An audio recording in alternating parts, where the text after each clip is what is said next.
Gir સોમનાથના Somnath Bhavnagar highway પર મોરડિયા ગામ નજીક સ્થાનિક લોકોએ નેશનલ હાઈવેનો વિરોધ કર્યો। ગામ વચ્ચેથી પસાર થતા નેશનલ હાઈવે પરના ઓવરબ્રિજમાં આવક જાવક માટેનો રસ્તો ખુલ્લો મૂકવામાં ન આવતો વિરોધ કર્યો। ગીર સોમનાથમાં આકાર પામી રહેલ ફરટેક હાઈવે પર એક વખત ચર્ચામાં આવ્યો। સોમનાથ ભાવનગર ફરટેક હાઈવેનું કામ ચાલી રહ્યું છે, ત્યારે સુત્રાપાડા તાલુકાના મોરડિયા ગામ સ્થાનિક લોકો દ્વારા વિરોધ કરવામાં આવી રહ્યો છે। ગામ લોકોનું કહેવું છે કે મોરડિયા ગામ રોડની બંને સાઈડ છે, જેના કારણે રોડની નીચેથી અવરજવર થઈ શકે તે માટે રોડ નીચે જગ્યા બનાવી આપવામાં આવેલ, મતલબ કે નાનો ઓવરબ્રિજ બનાવવામાં આવે, પરંતુ ગામ લોકો દ્વારા નેશનલ હાઈવેની વારંવાર રજૂઆત કરવા છતાં આજ દિવસ સુધી ગામ લોકોની માંગ ન સંતોષાતા ગામના લોકો દ્વારા આગામી લોકસભા ચૂંટણીમાં મતદાન બહિષ્કારની પણ ચીમકી ઉચ્ચારવામાં આવી છે। જોકે સવાલ એ છે કે ગામની બિલકુલ નજીક હાઈવે દ્વારા સોલાજ ગામના ફાટક પાસે ઓવરબ્રિજ બનાવે છે, છતાં ગામ લોકો ગામની આંગણવાડી અને સ્કૂલ પાસે બ્રિજ બનાવવાની માંગ કરી રહ્યા છે।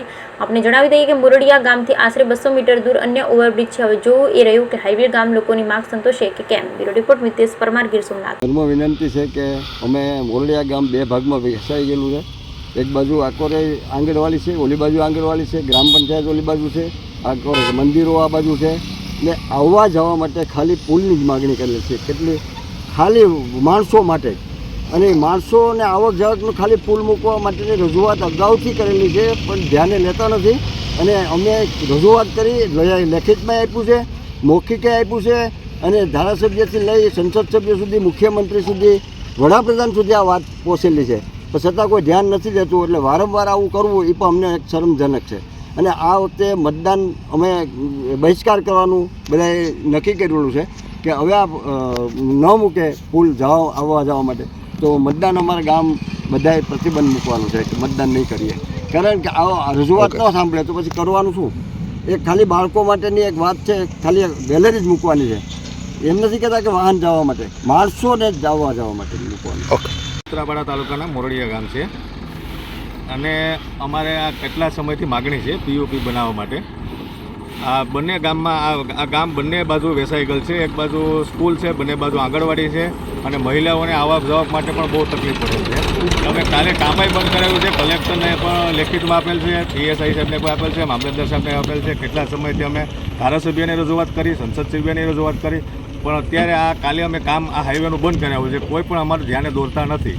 પણ એક પુલ આગળ મૂક્યો છે, એ પણ 400 મીટરનો ગાળો છે, અને હાવ વાડી વિસ્તાર સાઈડ છે, અને દીપડાનો જાનવરનો બહુ મોટો ત્રાસ છે। 100 વાગ્યા પછી કોઈ મહિલા અને બાળકોને જવું તો પણ વિચાર કરવો પડે, એક જણને એના સાથે જવું પડે એવી પરિસ્થિતિ છે। એને કારણોસર અમે વારંવાર રજૂઆત કરી, પણ તો હજી કોઈ ધ્યાને દોરતું નથી, એને કારણોસર અમારે આ કામ બંધ કરાવવું પડે।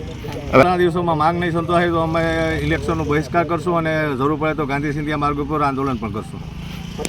ગામ છે અમારું એ બે ભાગમાં વહેંચાયેલું છે। બંને ભાગ 50% વસ્તી આવેલી છે। ગામની વચ્ચેથી નેશનલ હાઈવે પસાર થાય છે, એની ઉપર જે બ્રિજ બનાવવામાં આવી રહ્યો છે, તે બ્રિજની ઉપર જે બે પુલ મૂકવામાં આવે છે, ગામની બારોબાર મૂકવામાં આવેલા છે। અત્યારે ગામને જો અંદર એક બાજુથી બીજી બાજુ અવર જવર કરવું હોય તો 400 મીટર દૂર થઈ અને બીજી બાજુ પાસ થવું પડે છે। બીજી બાજુ બે બાજુ આંગણવાડી આવેલી છે, એક બાજુ સ્કૂલ આવેલી છે।